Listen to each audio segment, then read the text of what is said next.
Welcome to our channel 5 star family goal meeting. কেমন আছো তোমরা? যদি এই গরমে ভালো না থেকে থাকো, তোমরা এবার থেকে অবশ্যই ভালো থাকবে।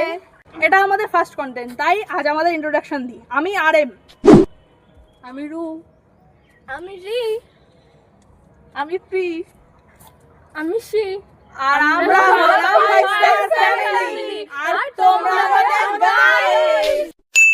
সবাই তো ঘুমিয়ে ঘুমিয়ে স্বপ্ন দেখে, আমরা স্বপ্ন দেখছি কিন্তু চোখ খুলে। অল্প টার্গেট দিয়ে শুরু করি। অনকে সাবস্ক্রাইবার, মনের দরজা খুলে দাও, চ্যানেলটাকে সাবস্ক্রাইব করে নাও। কি ধরনের কন্টেন্ট চাও তোমরা? আমি content, daily blog, dance video, সব ধরনের কন্টেন্ট পাবে এই চ্যানেলে। তবে আজই যোগ দাও 5 স্টার ফ্যামিলিতে। ধরনের কন্টেন্ট চাইছো তোমরা জানাও কমেন্ট বক্সে। তবে দেরি কেন আর, এক্ষুনি করো শেয়ার। আজ এই অবধি, দেখা হবে পরের ভিডিওয়।